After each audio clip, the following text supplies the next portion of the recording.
السلام علیکم ورحمۃ اللہ وبرکاتہ۔ جیسا کہ سوشل میڈیا پر آپ سبھی حضرات نے اس کلپ کو یا اس ویڈیو کو ضرور دیکھا ہوگا کہ بہت سارے لوگ قرآن کریم میں جو سورہ توبہ ہے اس کی آیت نمبر 5 کو بہت زیادہ ٹارگیٹ کرتے ہیں، بالخصوص جو ہمارے غیر مسلم بھائی ہیں وہ اس آیت کا غلط مطلب نکالتے ہیں۔ آیت کون سی ہے کہ جہاں پر مشرکوں کو دیکھو وہیں پر ان کی گھات میں لگے رہو، ان کو جان سے مار دو۔ اگر وہ اللہ پر ایمان لائیں، نماز پڑھیں، زکوٰۃ دیں تو ٹھیک ہے، ورنہ پھر ان کو جان سے مار دو۔ تو آئیے سب سے پہلے ہم یہ ویڈیو دیکھ لیتے ہیں، اس کے بعد میں بتلائیں گے کیا کرنا ہے۔ میں مسلم بھائی بہنوں سے ایک بات پوچھنا چاہوں گی کہ آپ کی قرآن میں سورہ نمبر 9 آیت 5 میں کیا لکھا ہے؟ مجھے بتاؤ یہ 24 آیتوں کے بارے میں آپ کا کیا کہنا ہے؟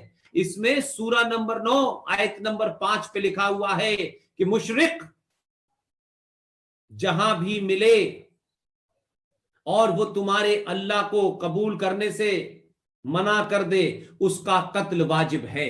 پارہ 10 سورہ 9 توبہ آیت 5 پہ لکھا ہے، پھر جب حرام مہینے بیت جائیں تو مشرکوں کو جہاں کہیں پاؤ قتل کرو اور انہیں پکڑو اور انہیں گھیرو اور ہر گھات کی جگہ ان کی طاق میں بیٹھو۔ مشرک کہاں؟ مشرک یہاں لکھا ہے۔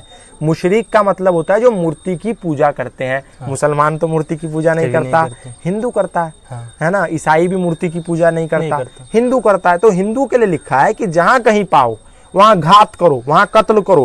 ملا جی کیا کہتے ہیں؟ وَإِذَا انْسَلَخَ الْأَشْهُرُ الْحُرُمُ فَاقْتُلُوا الْمُشْرِكِينَ حَيْثُ وَجَدتُّمُوهُمْ وَاخْرُجُوهُمْ وَاحْصُرُوهُمْ وَاقْعُدُوا لَهُمْ كُلَّ مَرْصَدٍ فَإِنْ تَابُوا وَأَقَامُوا الصَّلَاةَ وَآتَوُا الزَّكَاةَ فَخَلُّوا سَبِيلَهُمْ إِنَّ اللَّهَ غَفُورٌ رَحِيمٌ۔ میں نہیں کہہ رہا، ان کی قرآن کی سورہ توبہ 9 آیت سنکھیا 5 کہتی ہے کہ پھر جب حرام کے مہینے بیت جائیں ان کی گھات میں بیٹھو اور ان مشرکوں کو، ان مورتی پوجکوں کو، ان اللہ کو نہ ماننے والوں کو، اس محمد پر ایمان نہ لانے والوں کو گھات میں بیٹھ کر کے جب موقع پاؤ ان کے سروں کو ان کے دھڑوں سے الگ کر دو۔ ہم نہیں کہتے، ان کی قرآن کہتی، اور ہم پھر بھی کیا کہتے ہیں؟ ہندو مسلم سکھ عیسائی آپس میں ہیں بھائی بھائی، اب تمہیں کون بچائے گا؟ جی تو دیکھا آپ نے، یعنی یہ جتنے بھی سارے بندے ہیں سارے کے سارے مسلمانوں کو ٹارگٹ کر رہے ہیں۔ انہوں نے اتنی سی بھی مذہب اسلام پر یا قرآن کریم پر یا اس آیت پر ذرا سی بھی اسٹڈی نہیں کی ہے، ذرا سا بھی ہوم ورک نہیں کیا ہے۔ یہ آ گئے ہیں بس نفرتی چنٹوؤں کی طرح نفرت پھیلانے کے لیے۔ ایک سمجھدار بندہ جب ہوتا ہے تو وہ اس واقعے کے آگے اور پیچھے دیکھتا ہے کہ یہ اگر آیت ہے یا اس طرح سے مسئلہ پیش آیا ہے تو یہ کیوں آیا ہے، کیا وجہ ہے۔ اگر قرآن کریم میں اس طرح کی کوئی آیت آئی ہے تو وہ کیوں آئی ہے۔ قرآن کریم جبکہ امن، چین و سکون کا درس دیتا ہے تو وہ اس طرح کی وائلنس والی آیت کو کیوں پروموٹ کرے گا؟ اللہ رب العزت قرآن کریم میں اس کو کیوں جگہ دیں گے؟ اور اگر اس آیت کو نازل کیا ہے تو اس آیت کے پیچھے کوئی نہ کوئی وجہ تسمیہ ہوگی، کوئی نہ کوئی ریزن ہوگا۔ تو کیا ریزن ہے؟ وہ یہ ریزن ہے کہ تو جیسا کہ یہ لوگ کہہ رہے ہیں کہ قرآن کریم کی سورہ توبہ آیت نمبر 105 میں یوں لکھا ہے کہ جہاں کہیں پر بھی کافروں کو پاؤ، مشرکوں کو پاؤ، ان کی گھات کرو اور ان کو جان سے مار دو، ان کو قتل کر دو۔ تو سب سے پہلے ہم دیکھتے ہیں کہ واقعی ایسا لکھا ہے مشرکوں کے بارے میں یا کچھ الگ ہے۔ تو اس چیز کو جاننے کے لیے ہم ایک آیت پیچھے چلتے ہیں۔ جی تو یہاں پر لکھا ہے آیت نمبر 4، إِلَّا الَّذِينَ عَاهَدتُّم مِّنَ الْمُشْرِكِينَ ثُمَّ لَمْ يَنْقُصُوكُمْ شَيْئًا وَلَمْ يُظَاهِرُوا عَلَيْكُمْ أَحَدًا فَأَتِمُّوا إِلَيْهِمْ عَهْدَهُمْ إِلَى مُدَّتِهِمْ إِنَّ اللَّهَ يُحِبُّ الْمُتَّقِينَ۔ جی جناب، اس کا ترجمہ ہے بجز، یعنی سوائے ان مشرکوں کے جن سے تمہارا معاہدہ ہو چکا ہے اور انہوں نے تمہیں ذرا سا بھی نقصان نہیں پہنچایا، نہ کسی کی تمہارے خلاف مدد کی ہے، تو تم بھی ان کے معاہدے کی مدت ان کے ساتھ پوری کرو، اور اللہ رب العزت